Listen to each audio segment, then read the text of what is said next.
जय हिंद दोस्तों, कैसे हैं आप। आशा करता हूं कि आप सब लोग ठीक होंगे। मेरा नाम है आशीष भारतवंशी और महाराणा प्रताप के बोनस एपिसोड्स में आप सभी का स्वागत है। लेकिन एक बात याद रखना, आपने अभी तक मारामारी देख ली कि भैया यहां पे युद्ध हुआ, वहां पे युद्ध हुआ, लेकिन आपने स्ट्रेटेजी अगर नहीं देखी तो आपसे बड़ा मूर्ख कोई नहीं होगा। ये मैं मुंह पे बोल रहा हूं।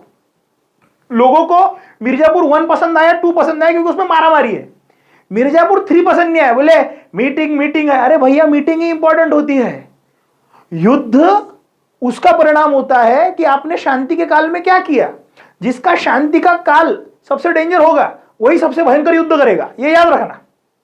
तो महाराणा प्रताप की इकोनॉमिकल कंडीशंस कैसी थी, महाराणा प्रताप की एडमिनिस्ट्रेशन व्यवस्था कैसी थी, महाराणा प्रताप की युद्ध नीतियां कैसी थी, ये देखना बहुत जरूरी है। इसीलिए आज हम महाराणा प्रताप की युद्ध नीति और लश्करी व्यवस्था, मिलिट्री पॉलिसीज के बारे में हम पढ़ेंगे।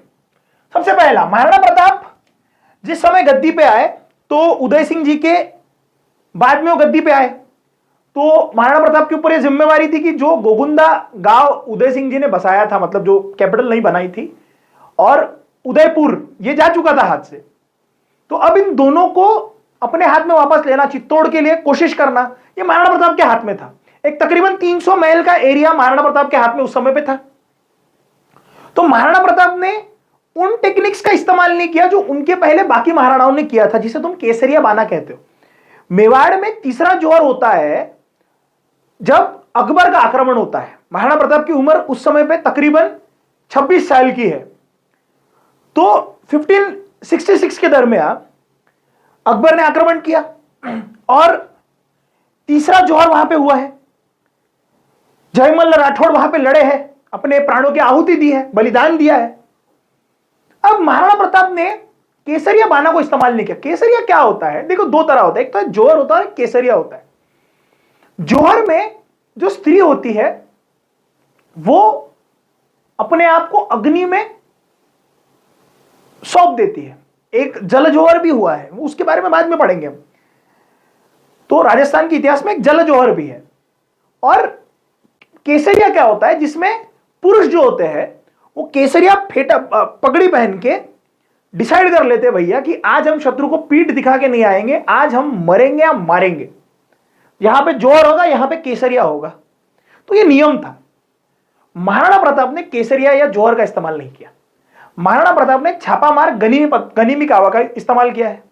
बोले मर जाएंगे तो कितना लड़ेंगे, कुछ भी नहीं बचेगा। बोले क्योंकि चित्तौड़ पे जिस समय आक्रमण हुआ, इन्होंने केसरिया किया और चित्तौड़ हाथ से चले गया। महाराणा प्रताप ने कहा अब हमारी जमीन हाथ से जाना नहीं चाहिए। इसीलिए महाराणा प्रताप ने उस समय गनीमी कावा का इस्तेमाल करना शुरू किया। यही नीतियां बाद में छत्रपति शिवाजी महाराज इस्तेमाल की। बोले सर सलामत तो पगड़ी 50, बोले जिएंगे तो और लड़ेंगे। इसीलिए गनीमी कावा का इस्तेमाल हुआ है। अब महाराणा प्रताप की स्ट्रेटेजी समझो। महाराणा प्रताप की ऐसी इच्छा थी कि भैया हल्दी घाटी के युद्ध के दिन 18 जून को युद्ध हुआ है, तो उस दिन बारिश होंगी, लेकिन बारिश हुई नहीं। महाराणा प्रताप ने अंदाज लगाया था कि बारिश होनी चाहिए, लेकिन बारिश नहीं हुई। तो वो युद्ध पूर्णतः धूप में लड़ा गया। गनीमी कावा उसमें इस्तेमाल हुआ है। भिल्ल लोगों ने ऊपर से जो दोनों साइड से, अब वो जो पहाड़ थे आजू बाजू में, वहां से पथराव किया है। स्टार्टिंग भले ही पथराव से हुई होंगी, लेकिन आखिर में वो खमनोर के मैदान में जाके खत्म हुआ। इसके बाद महाराणा प्रताप ने ज्योग्राफी को बहुत अच्छे से स्टडी करके कि भैया बारिश कब होंगी, कब हो सकती है, क्या आसार है, इसी के बेसिस पे सारे युद्ध लड़े हैं। अब ध्यान समझो, छत्रपति शिवाजी महाराज ने भी यही किया है। जिस समय वो पन्हाड़ा पे फंसे हुए थे, वहां से निकलने, बारिश आने वाली है, बारिश आ रही है, एक बार बरसात खत्म हो गई तो भैया शाइस्ते खान भाईदोस मचा देगा, बारिश है इसलिए ये लोग शांत है। सह्याद्री में बारिश का बहुत महत्व है। तो छत्रपति शिवाजी महाराज ने भी शत्रु को ज्योग्राफी और एटमॉस्फेयर देख के ही मारा है। टेम्परेचर क्या है, बारिश होने वाली है, ये सब बहुत ध्यान देना पड़ता था उस समय पे। अब गनीमी कावा हम लोग इस्तेमाल करते थे, अब मुगल भी कोई इस्तेमाल करते होंगे ना।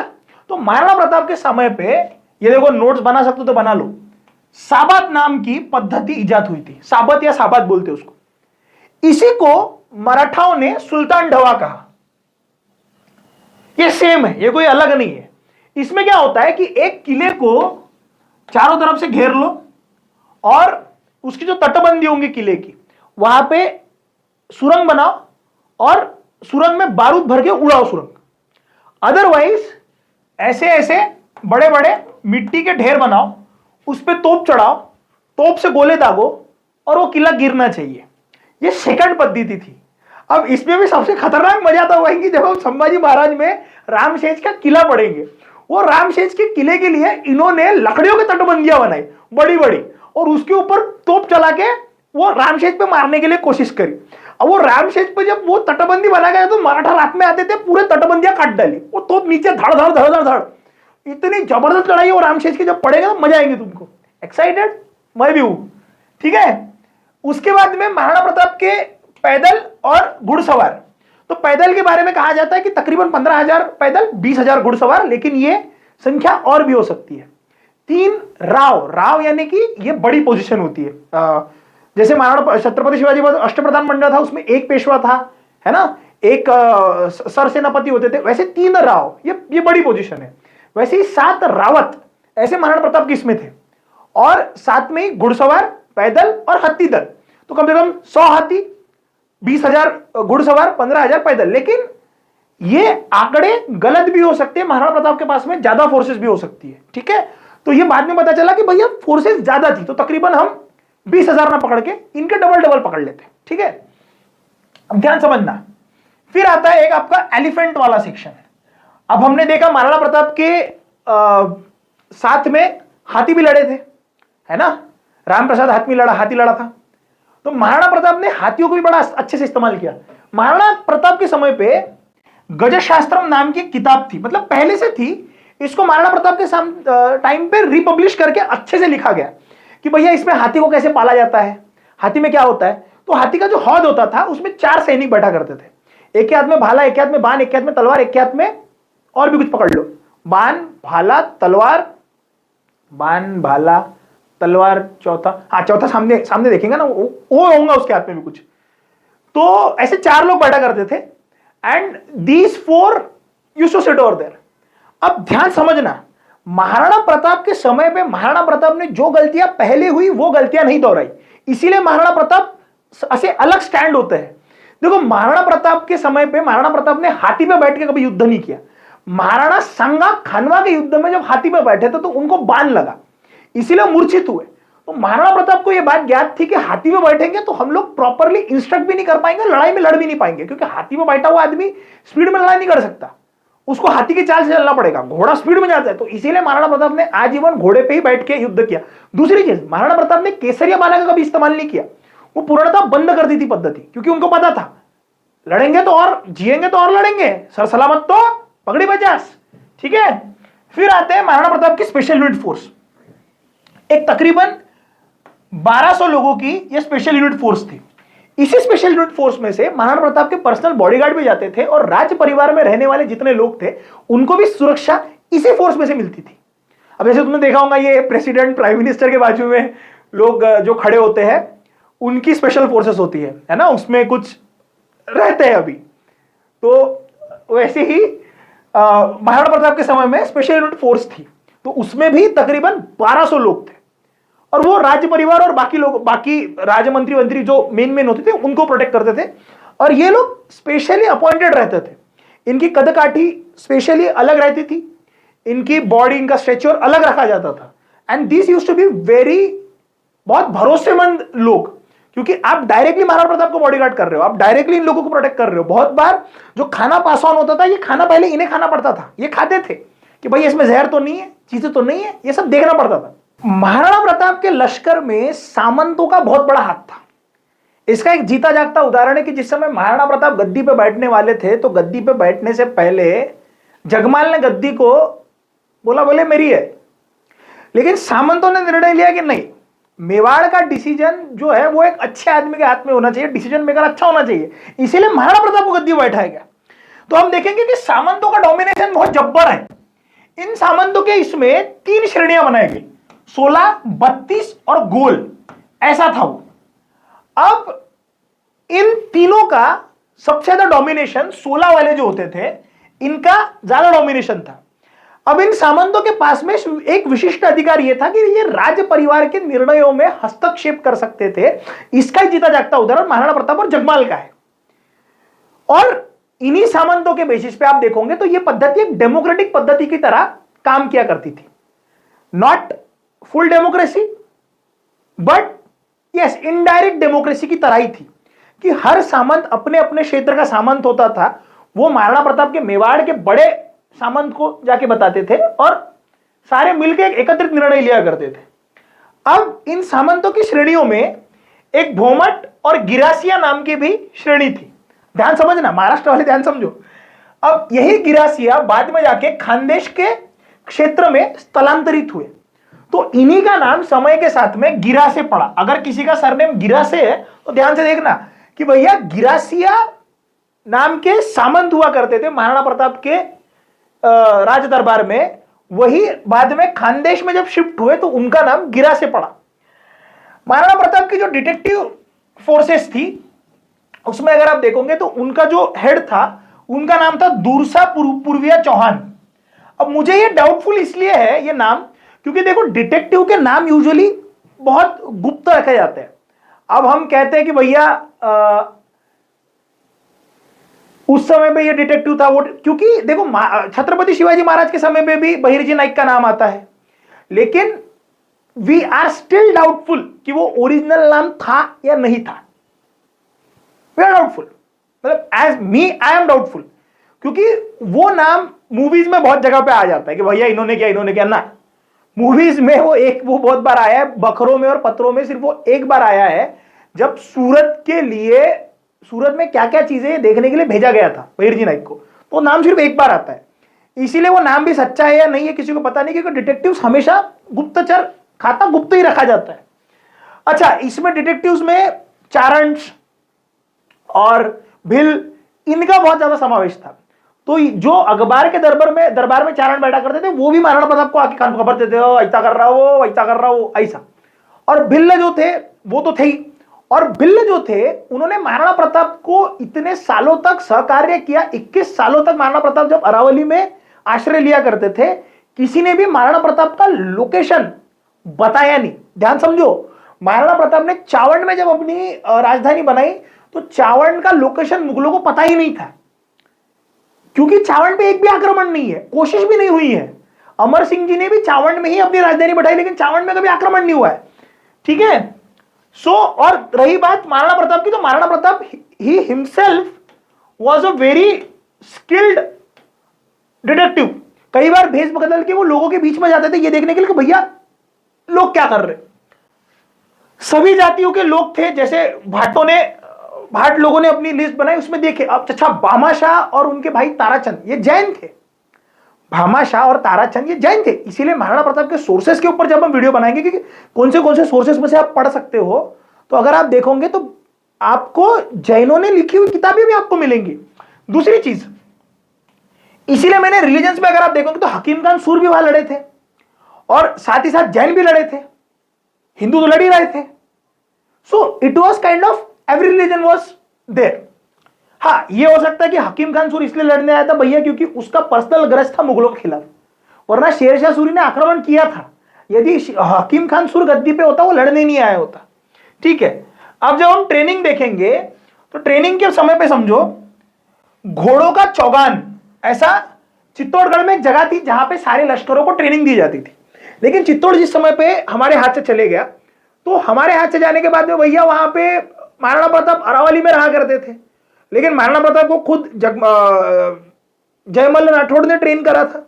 तो जयमल्ल राठौड़ के अंदर में ट्रेन होने की वजह से महाराणा प्रताप ने यह कोशिश करी कि जहां पे हम रह रहे हैं अरावली की पर्वतों में ही खुली जगहों पे ट्रेनिंग हुआ करती थी।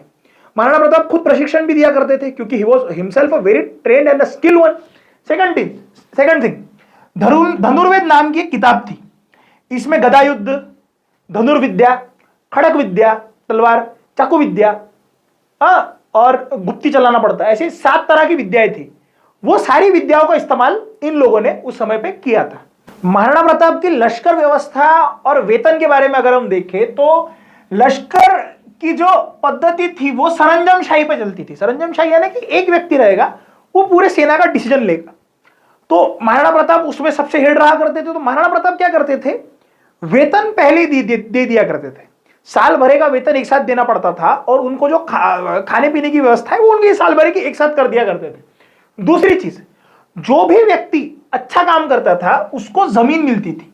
ऐसे कई डॉक्यूमेंटेड जमीन है कि भैया ये जमीन महाराणा प्रताप के समय में मिली और आज भी उनके वंशज उस जमीन को होल्ड करे बैठे हैं।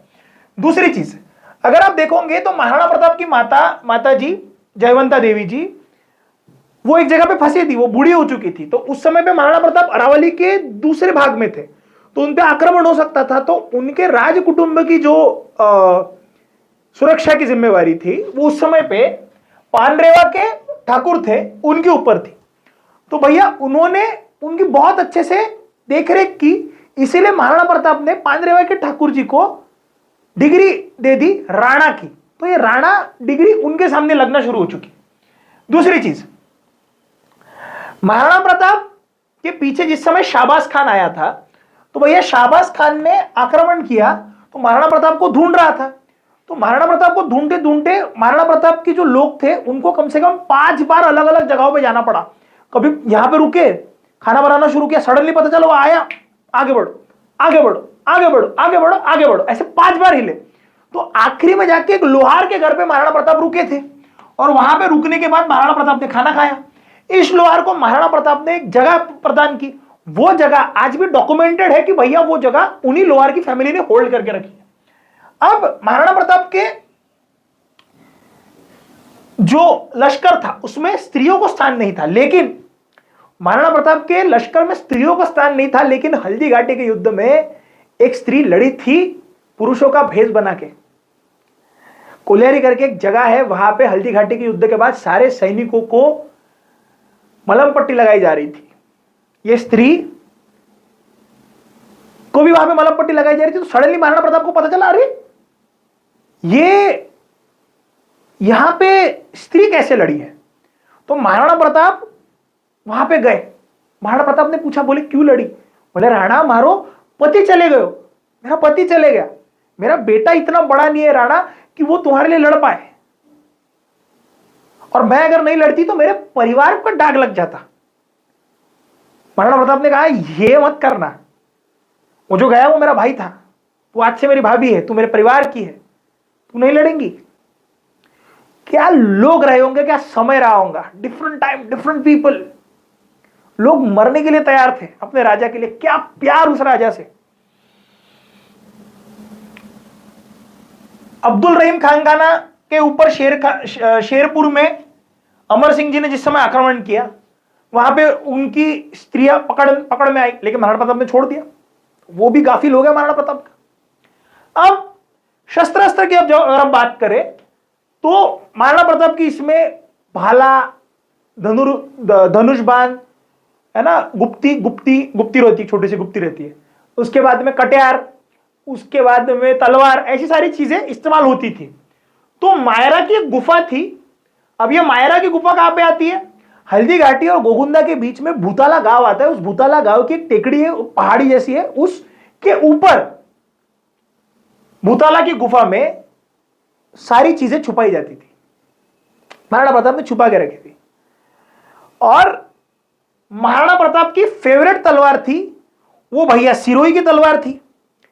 ये सिरोही की तलवार महाराणा प्रताप को इसीलिए भी पसंद थी क्योंकि ये हल्की हुआ करती थी और चलाने में स्विफ्टफुल रहती थी। अब तुम बोलेंगे 65 किलो का लिए, तुम चलाओ भैया अपनी इमेजिनेशन में, ठीक है। दूसरी चीज, भूताला में जब महाराणा प्रताप के वो मायरा के किले के पास में महाराणा प्रताप ने चामुंडा देवी का मंदिर बनवाया था ताकि इन शस्त्रास्त्रों की सुरक्षा हो सके। समय के साथ जिस समय चावंड में महाराणा प्रताप शिफ्ट हुए तो वही मूर्ति महाराणा प्रताप ने वहां से स्थलांतरित करके चावंड में लाके एस्टैब्लिश कर दी। महाराणा प्रताप के समय पे जितनी भी लश्कर व्यवस्था थी उनको बहुत ही सिंपल लिविंग के लिए कहा गया था। अब सिंपल लिविंग के लिए क्यों कहा गया था कि भैया देखो हमने चित्तौड़ तो पहले हार लिया है, अब हम लैविश लाइफ जी के क्या करेंगे। महाराणा प्रताप ने खुद कहा, वो कभी खुद लैविश नहीं जिए। जिस समय पे उन्होंने चावंड में अपना राजमहल बनाया छोटा सा, उसमें भी वो बाहर एक वृक्ष के नीचे बैठा करते थे, अभी भी वो जगह मौजूद है। वो जब भी अरावली के पर्वतों में घुमा करते लैविश नहीं रहा करते थे। अरावली पर्वतों में कहा लैविश रहेंगे, महाराणा प्रताप ने कसम खा के रखी थी जब तक चित्तौड़ नहीं मिलेगा मैं लैविश लाइफ नहीं जीऊंगा, मैं राजमहल में वापस नहीं जाऊंगा। Simple living. जो खाना बाकियों के लिए बनता था वही खाना महाराणा प्रताप के लिए बनता था। महाराणा प्रताप ने ये नहीं कहा अलग से बनाओ। ऐसा कहा जाता है कि महाराणा प्रताप ने तकरीबन अपने जिंदगी के 12 साल तक सिर्फ नहाते वक्त और कुछ समय के लिए अपने शरीर से चिलखत निकाल के वो रखा करते थे। वो कंटिन्यू चिलखत पहना रहते थे, कभी भी युद्ध हो सकता है। और दूसरी चीज, उस समय पे टीका दौड़ होती थी कि भैया दशहरे के दिन युद्ध करने जाएंगे। लेकिन अब मुगल आने के वजह से 12 महीने ये लोग अलर्ट रहते थे। जेम्स शॉर्ट लिखता है कि भैया ये लोग कंटिन्यू सराव में रहते थे युद्ध के, और कंटिन्यू कभी भी अलर्ट रहते थे, कभी भी युद्ध हो सकता है। इसलिए ये लोग बहुत हट्टे कट्टे और अलर्ट रहना शुरू कर दिया इन्होंने। इनको कभी आराम की आदत नहीं लगी। महाराणा प्रताप अलग अलग जगहों पे रहे, तो वो अपने अलग अलग जगह पे उन्होंने प्लेसेस पे उन्होंने आश्रय लिया। तो जावर या मचीन के गांव के पास में जो गुफा है वहां पे महाराणा प्रताप रुके। गोकुंदा, कोलियारी, ढोलन, उसके बाद में आवरगढ़, कमलनाथ, ऐसी जगह पे महाराणा प्रताप ने आश्रय लिया। इन सारी जगहों को भिल्लो ने राणा का महल करके नाम दिया कि राणा महाराणा प्रताप यहाँ रहे, हमारा राजा यहां पर रहा, तो ये महल है हमारे लिए। महाराणा प्रताप के समय पे केसरिया बाना बंद हो चुका था। जैसे मैंने बताया, महाराणा प्रताप ने केसरिया नहीं किया। महाराणा प्रताप ने कहा, बोले सर सलामत तो पकड़ी 50, जिएंगे तो और लड़ेंगे। उन्होंने केसरिया नहीं इस्तेमाल किया। और जब बाबर इंडिया में आया, अब ये मैं तुमको बाद में बताऊंगा कि बाबर के आने के पहले भी हमारे पास में तोपों के जैसी चीजें थी, ऐसा नहीं कि नहीं थी, उसका उल्लेख है। ऐसा मत समझो टीपू सुल्तान ने मिसाइल बनाया ना, हमारे पास में बारूद पहले से था। चाणक्य के समय पे बारूद का इस्तेमाल हुआ है, ये अर्थशास्त्र में लिखा हुआ है, मैं दिखाऊंगा तुमको प्रूफ। लेकिन ठीक है, तोप एक्सिन पूरे ऑल ओवर इंडिया में उसका इस्तेमाल नहीं हुआ होगा। तो बाबर के आने के वक्त तोपों का इस्तेमाल प्रचलन में आके बढ़ गया। तो हुआ ऐसा कि वस्तु मंजरी नाम का एक किताब है। उस वस्तु मंजरी नाम की किताब में महाराणा उदय सिंह जी के समय से तोपों की नली बनना शुरू हो चुकी है, यह उसमें उल्लेखित है। दूसरी चीज, शंभुनाथ कायस्थ, ये महाराणा प्रताप और साथ में अमर सिंह जी के समय पे तोपखाना के विभाग के हेड हुआ करते थे। उस समय पे गजनाल, शतुरनाल और जुम्बर नाम की बहुत 3 सबसे प्रमुख तोपें हुआ करती थी। अब मुल्तान, गोंडवाना और बुरहानपुर, अब ये मुल्तान, गोंडवाना और बुरहानपुर जो है ये दक्कन में मोस्टली आता है, मुल्तान उधर के साइड में आता है। यहां पे मुगलों का आधिपत्य ज्यादा था। लेकिन यहां से लोगों को बुला के महाराणा अमर सिंह जी ने बेहतरीन तोपें और तोपों के प्रशिक्षण के लिए लोगों को वहां से बुलाया। अब ध्यान समझो, महाराणा प्रताप के जाने के बाद महाराणा अमर सिंह गद्दी पे आए, और महाराणा अमर सिंह गद्दी पे आए, लेकिन महाराणा अमर सिंह ने भी बहुत सालों तक लड़ाई लड़ी, 1615 तक तकरीबन। अब महाराणा अमर सिंह जब लड़ाई लड़ रहे थे तो सारे सामंतों ने, बाकी के आजू बाजू के क्षेत्र ने अपने हथियार मुगलों के सामने टेक दिए। इसीलिए विवश होके कर्ण सिंह, जो महाराणा अमर सिंह जी के बेटे थे, उन्होंने कहा कि हमें मुगलों के साथ में संधि कर लेनी चाहिए। अब अकबर का नियम था कि वो जिस जगह पे चढ़ाई करता था उस जगह पे वो अपना आधिपत्य जमाता था। लेकिन मेवाड़ पे वो आधिपत्य नहीं जमा पाया। इवन जहांगीर आने के बाद भी वो जमा नहीं पाया। सडनली जहांगीर आया बाद में, अकबर के जाने के बाद में वो भी जमा नहीं पाया। तो हुआ ऐसा कि कर्ण सिंह ने जिस समय पे ये कहा कि हमें संधि कर लेनी चाहिए, तो ये बात परवेज नाम का जहांगीर का बेटा था, वो उसने जाके बताई शहजादे ने कि भैया ऐसा ऐसा हो रहा है। वो सडनली राजी हो गए कि बोले उनकी जो अटे होंगी वो हमें मंजूर होगी। तो महाराणा अमर सिंह जी ने कहा कि भैया देखो, बाकी सारे राजा तुम्हारे सामने घुटने टेकते आते होंगे, लेकिन मैं नहीं आऊंगा, मेरा बेटा आएगा, मेरा बेटे को सरदारी मिलेगी, वो आएगा। शिवाजी महाराज भी खुद नहीं गए थे, वो गए एक बार गए, वापस आए, उसके बाद संभाजी महाराज को भेजा, लेकिन खुद नहीं गए। सो इससे तुम्हें यह पता चलता है कि महाराणा प्रताप की युद्ध नीतियां जो थी वो इतनी जब्बर रही होंगी। इसी के बेसिस पे वो जो संधि भी हुई उसमें भी युद्ध मेवाड़ की ही हुई है। इसीलिए बोल रहा हूं आज का चैप्टर बहुत गजब हुआ था। अच्छा लगा तो इसे लाइक करो, कमेंट करो, शेयर करो। देखो यार, ये 1000 कमेंट चाहिए मेरे को। अब देखो तुम कर सकते हो क्या, तो 1000 शेयर कर दो, 1000 लोगों को शेयर करो, जितने शेयर कर सकते करो, कमेंट करो, लाइक करो, तुम्हारी जिम्मेदारी। तो ये महाराणा प्रताप की युद्ध नीति और लश्कर नीति थी। It was one of the most important chapter, क्योंकि इसी के बेसिस में सारी लड़ाइयां हैं। अच्छा लगा होगा तो जो बताया करो। तब तक के लिए अपना ध्यान रखिए। जय हिंद, जय भारत।